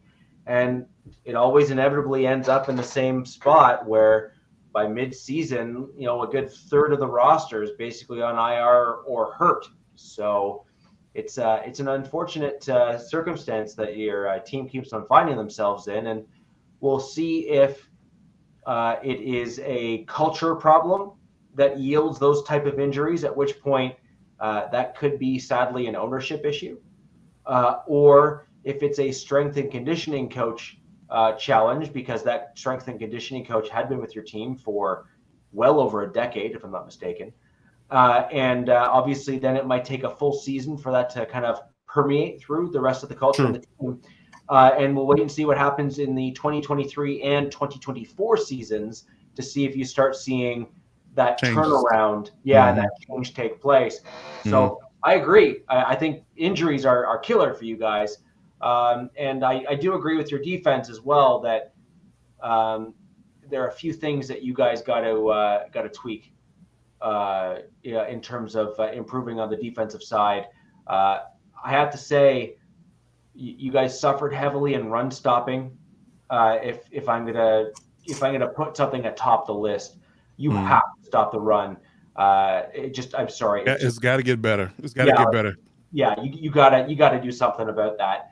And I think some of it starts with the interior D line, and I think some of it also comes from linebacking. You have to do better at the linebacking spots because Staley's a Fangio disciple, but he's certainly not scheming like one. So that's a problem for me. If I'm you, that's a problem for me, right? Fair enough. Fair enough. Like I said, I needed to be fixed, and I think he needs to understand that that's a big time problem. Yeah, and basically, who was it? Mark Schlereth, Stink from the Broncos, has made some tremendous comments in the past where he says, "You want to gut another team's confidence, run the damn ball and watch their morale just kind of do that." And he said, and the reason why running the ball in another team is such a morale killer is in order to run the ball, your offensive lineman has to physically move the defensive lineman out of the way. Against their will. Their will. And when you do that, you literally have a bunch and a group of grown men that are just defeated. They're like, we're done. Listen, speaking as a former linebacker, there's nothing worse than to have 300-pound guys in your lap at a snap. There's nothing worse than that. Yep. But if you don't, and you have free reign to get downhill, it's a great day. I've been on both sides of those coins. I've had a great day because the D-line has done their job and keep those guys off me and I can make plays. Or I've had guys sitting in my lap all day and I can't make any plays and guys gashing for 10, 20, 12 yards is a carry because they're at the second level at the snap of the ball. They're using the D lineman as a guy to pick you so that you can't even do anything. Exactly. Just shielding me away and then they're running down the field. Right, exactly. I don't know, Coach. I don't think it's as bad as having 2 300-pound chicks in your lap. So I'd rather have the 300-pound chicks, but you're saying it's like it's a bad thing. If you had to pick, if you had to pick one over the, well, like I said, if you had to pick one over, what I'm saying is, if you have to pick one over the other, though. Is that as bad as or worse than 2 300-pound chicks in your lap? Because you're the one that was talking about laps, not me. You were was talking offensive linemen, though. I don't. It depends on what the 300-pound chicks are trying to do. It just depends. That's what I said. Maybe it's not as bad. Again, we're off the field now. We're in the penthouse. Yes.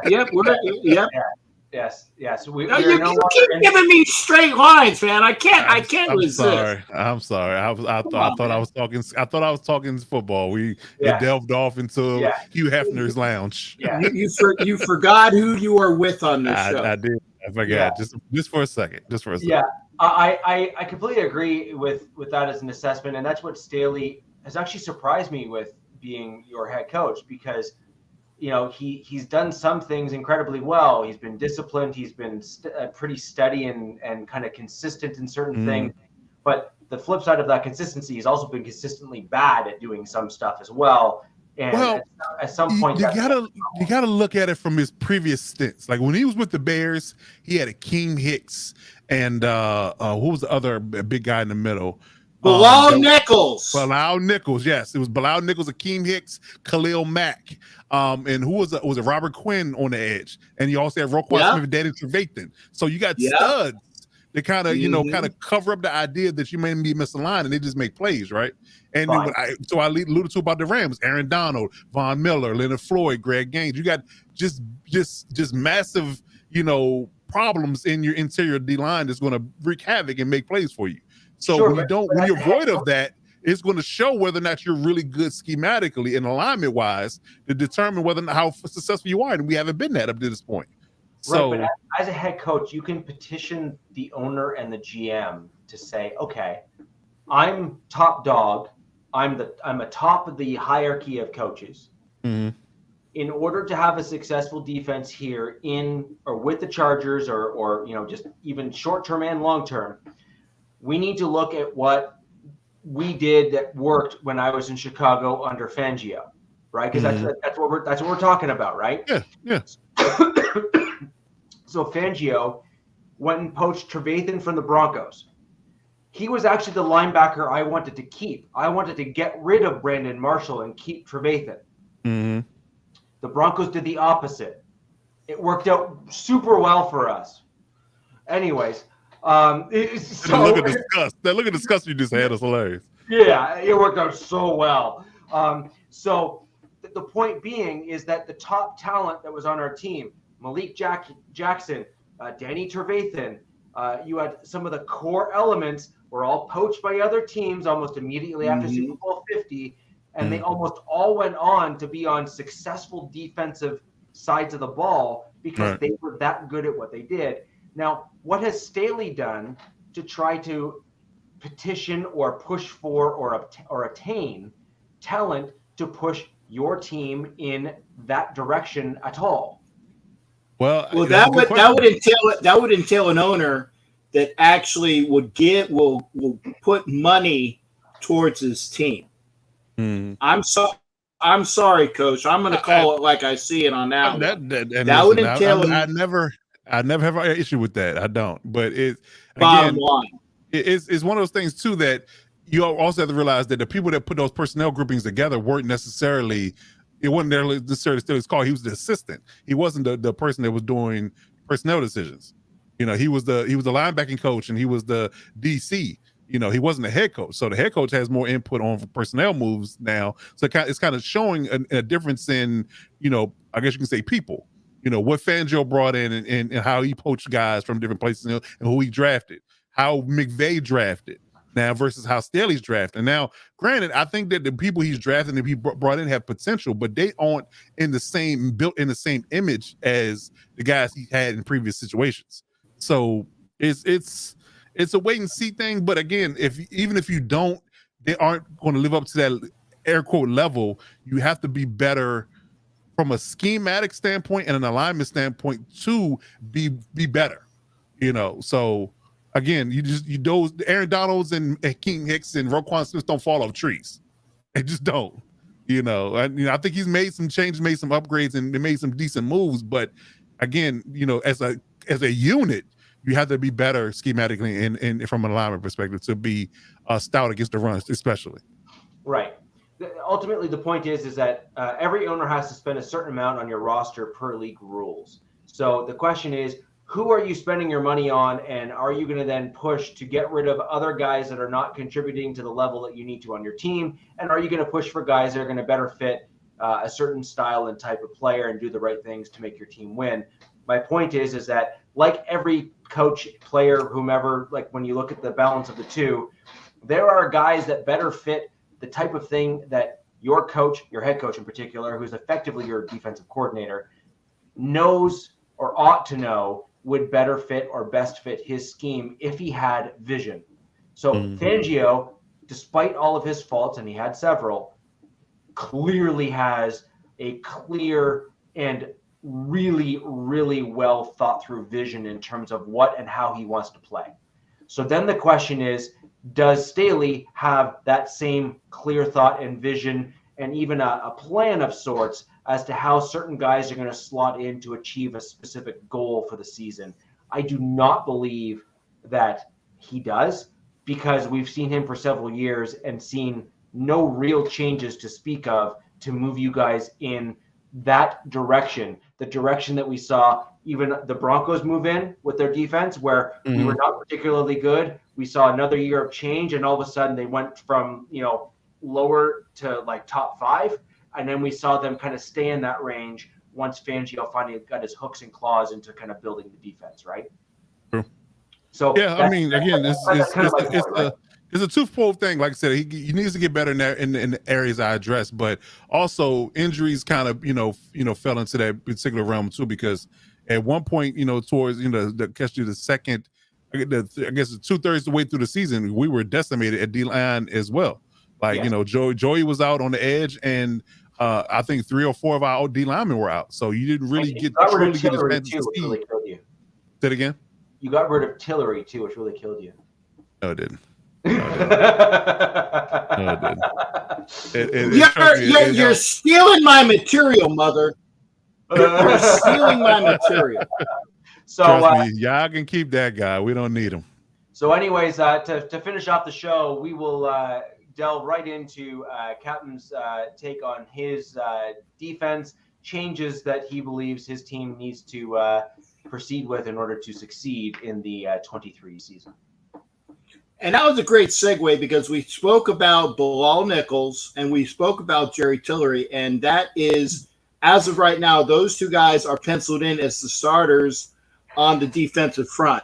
The Raiders have had decent luck with the edge rush, minus when Chandler Jones finally got off the milk carton last year, and he gave us about a good 3 games, and then he got injured, which was unfortunate.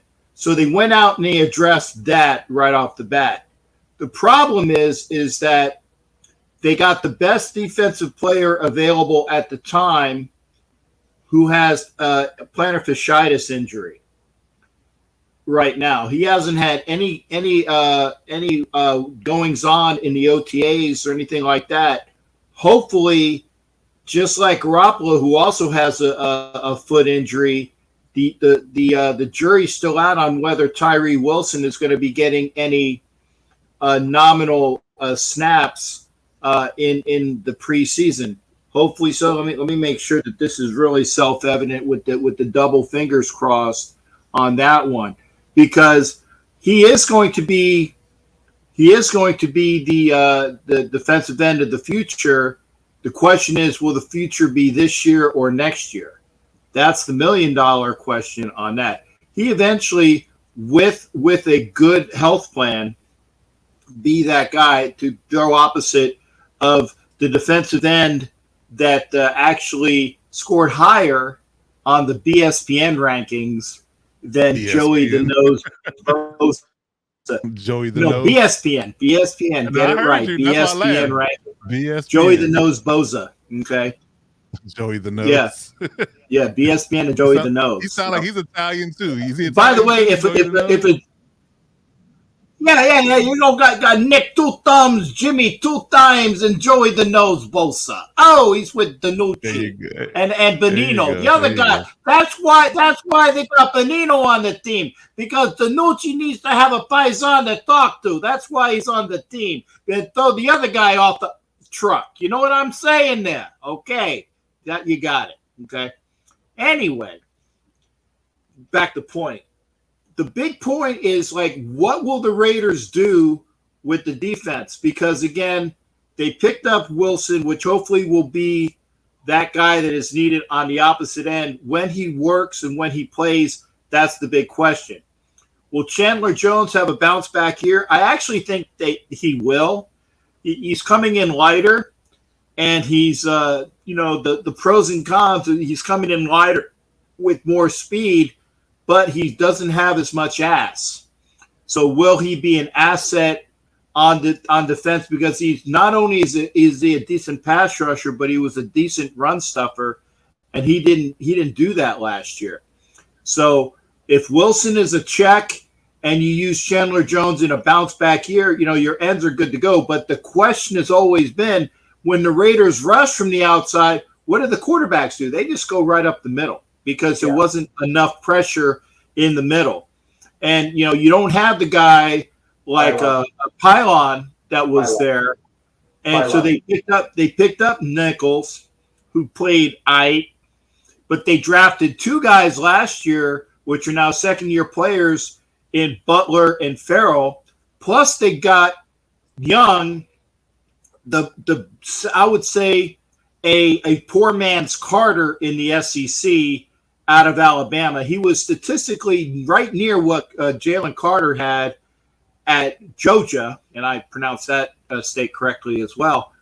But he was like, just a little bit off. But the problem will be is like, will Farrell and Butler, who are the second year, will they come up? Will they rise on the depth charts? Will Young be that guy to push people as well?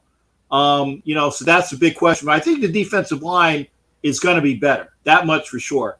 The question for the Raiders is always, will the linebackers show up? And even this year, the only thing that they did was, other than getting Mickey Spillane, did you look him up, by the way, Coach? I thought it was Vince Evans I was supposed to look up.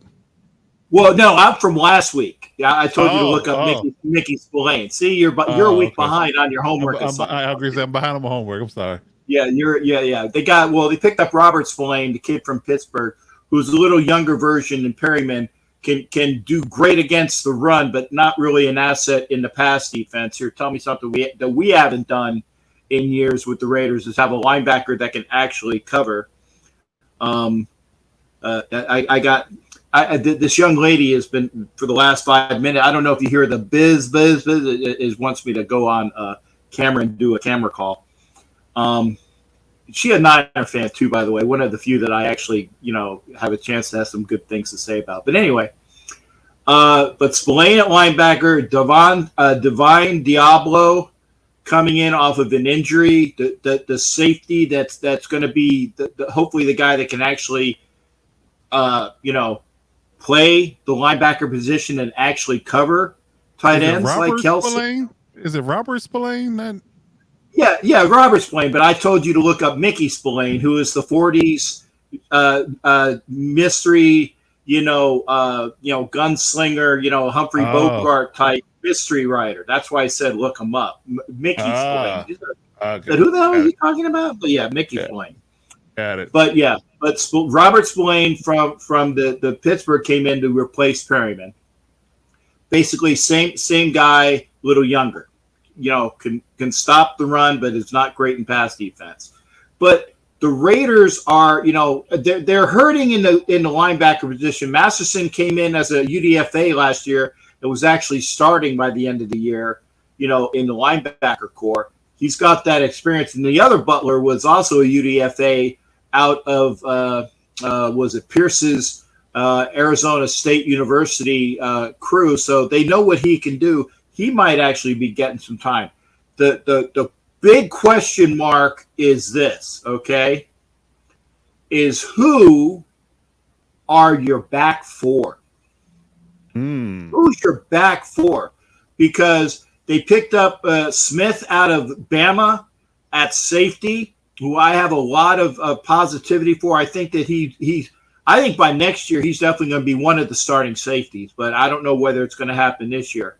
Merrick, it was a critical member at Texas. It was either Texas Tech or Texas A&M.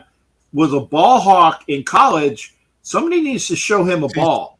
Texas Christian, actually. Texas Christian. Thank you there, sir. I knew it was a Texas school.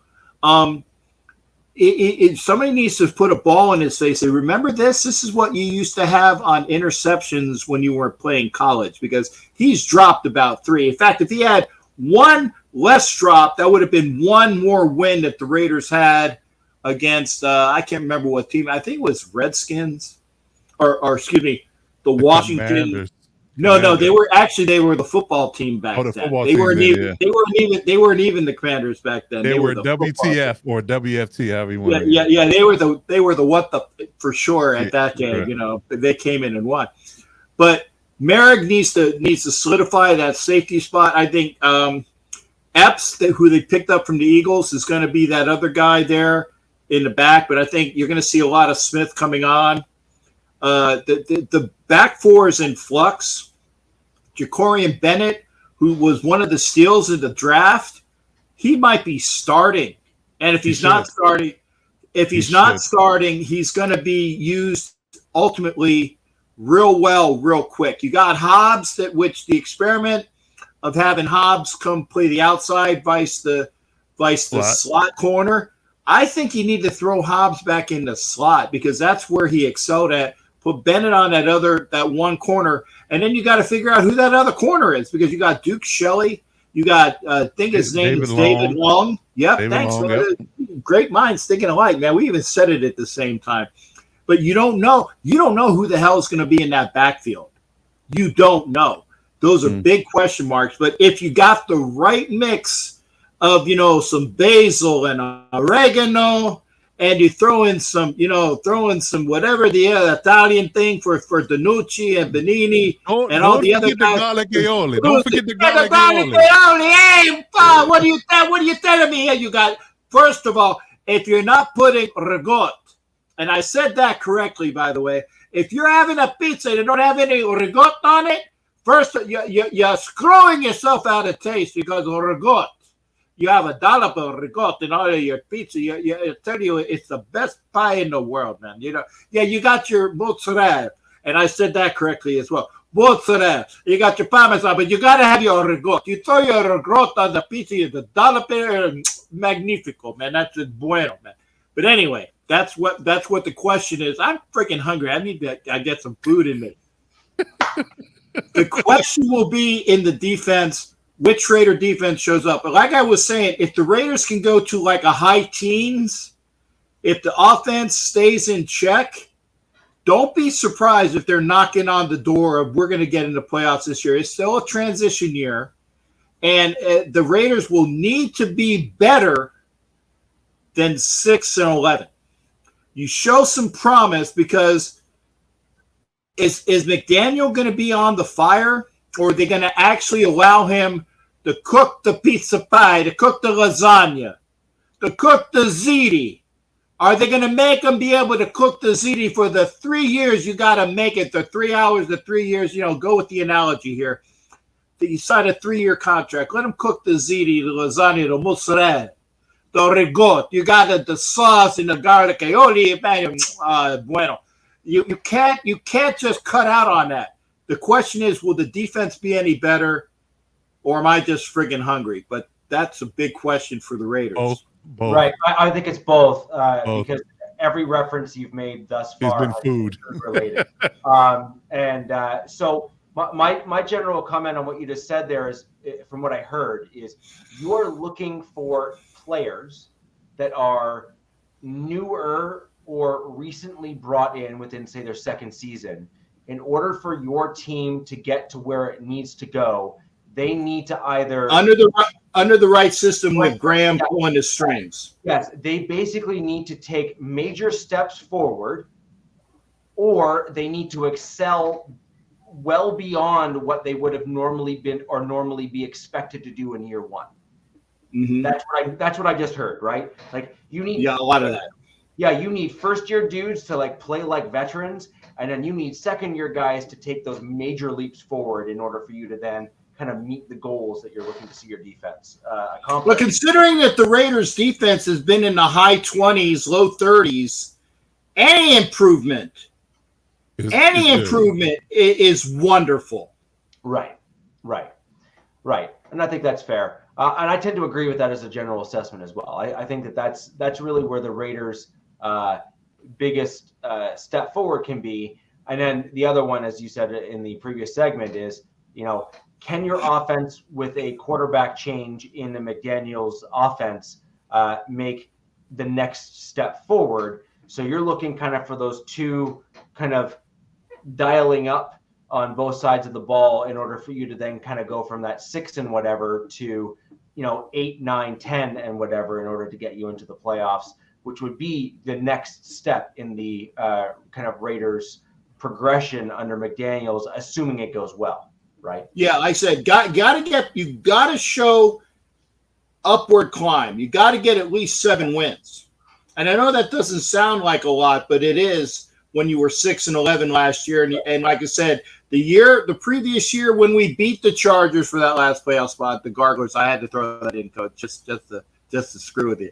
But again, it was that year when they won all the close games, it was smoke and mirrors. Last year, they lost all the close games, smoke and mirrors. So you got to show the ascension to get the team squared away. I want to see what McDaniels can do with 3 full years. And then if he sucks, he sucks. You say, we gave you the time. We gave you the players. We allowed you to mold the roster.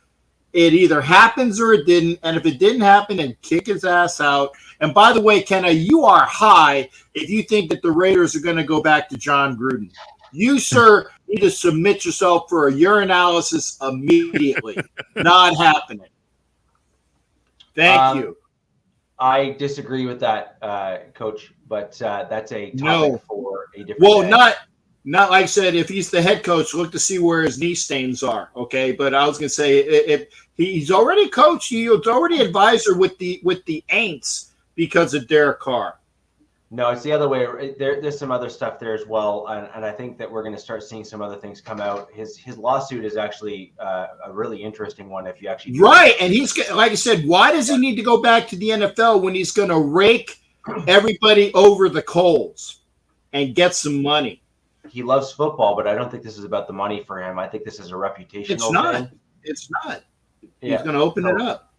Yeah, I think his goal with the lawsuit is to basically get Goodell unceremoniously fired, like publicly fired is my take on it. And then I think at the same time he's trying to do it to show that the NFL is willing to cover for a whole bunch of other people, and when he made a mistake or did something wrong or said something that was inappropriate, that the NFL wanted to burn him down. So I think it's going to be a really interesting thing. Just personally, I think it's very, very interesting. But that is neither here nor there. We've covered off offensive, defense. We'll skip special teams because we're getting too late in the day.